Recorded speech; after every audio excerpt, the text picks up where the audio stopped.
Manchu Vishnu dream project Kannappa release కు ready అవుతుంది. Summer special గా ఏప్రిల్ 25న భారీ ఎత్తున థియేటర్లలో విడుదల చేయడానికి ప్లాన్ చేస్తున్నారు. ఇందులో పాన్ ఇండియా స్టార్ ప్రభాస్ అతిథి పాత్రలో నటిస్తున్న సంగతి తెలిసిందే. రుద్ర అనే పాత్రలో డార్లింగ్ కనిపించబోతున్నాడు. ఇప్పటికే రిలీజ్ అయిన అతని లుక్స్ కి మంచి రెస్పాన్స్ అందింది. ఇక విష్ణు ఎక్కడికి వెళ్లినా ఓ ఇంటర్వ్యూలో పాల్గొన్న ప్రభాస్ గురించి చెప్తూ వస్తున్నాడు. ఈ క్రమంలో లేటెస్ట్ గా ప్రభాస్ పై కొన్ని ఇంట్రెస్టింగ్ కామెంట్స్ చేశాడు విష్ణు. కన్నప్ప మూవీ ప్రమోషన్ లో భాగంగా ఇచ్చిన ఇంటర్వ్యూలో సినిమాల్లో బాడీ డబుల్ కల్చర్ గురించి మాట్లాడాడు. యాక్షన్ సీన్స్ లో ఖచ్చితంగా బాడీ డంబుల్ ని ఉపయోగించాలని, దాంట్లో తప్పేమీ లేదని అన్నాడు. ఇటీవల కాలంలో చాలా మంది హీరోలు క్లోజ్అప్ షాట్స్ వరకే నటిస్తున్నారనే విషయం ప్రశ్నించగా ఆ సంగతి మనకు తెలియదని చెప్పాడు. ప్రభాస్ నాలో సగం ఉన్నాడు. మేము షూటింగ్ చేసేటప్పుడు చాలా తగ్గిపోయి ఉన్నాడు. నీ బాడీ ముందు మేము స్లీవ్లెస్ వేసుకోము. మరి నువ్వు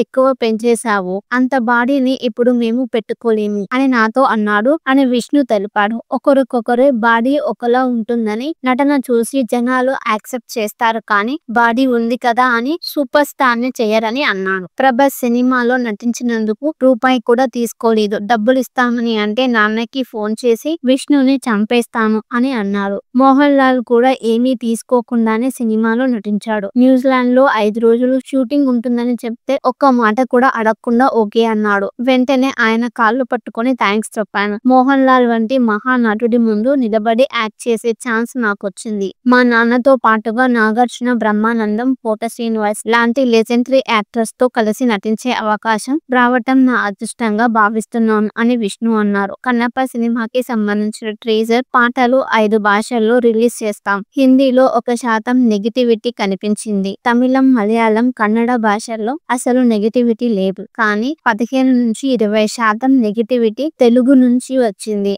ఈకలాగి తప్పులు వెతుకుతూ ఇక్కడ కరెక్ట్ గా లేదంటూ మాట్లాడింది కేవలం మన తెలుగు ఆడియన్స్ మాత్రమే. నిజంగా బాగోలేకపోతే భారతదేశంలో అందరూ బాగా లేదని చెప్పాలి. ఓన్లీ తెలుగులో పనిగట్టుకొని ఇలా చేస్తున్నారు. సినిమాని సినిమా లాగా చూడాలి. నా ఒక్క సినిమానే కాదు, ఏ సినిమా అయినా ఓవర్ గా అనాలిసిస్ చేస్తే థియేటర్లలో ఎంజాయ్ చేయలేం. RRR సినిమా Oscar, golden global, Hollywood critics award గెలుచుకోవటం అనేది ఒక తెలుగు వాడు కాలర్ ఎగరేయాల్సిన మూమెంట్. అలాంటి ప్రతిష్టాత్మక అవార్డులు గెలిచిన తర్వాత కూడా కొంతమంది విమర్శలు చేశారు. ఖర్చు పెడితే వస్తుంది కదా అన్నారు. నేను 200 కోట్లు ఇస్తా. ఎవడెవడు మాట్లాడారో వాళ్ళంతా చందాలు వేసుకొని సినిమాని ప్రమోట్ చేయమనండి. ఆస్కార్ వస్తుందేమో, మా వాడు వెళ్లి అక్కడ అవార్డు కొట్టాడని మనం గర్వించాలి, కాలర్ ఎగరేసుకోవాలి అని విష్ణు అన్నారు. ఏదైనా 99% బాగా లేకపోయినా ఆ 1% ఎంజాయ్ చేయగలిగితే మిగతా అంతా మర్చిపోతామన్నారు. కన్నప్ప సినిమాకి తానే స్వయంగా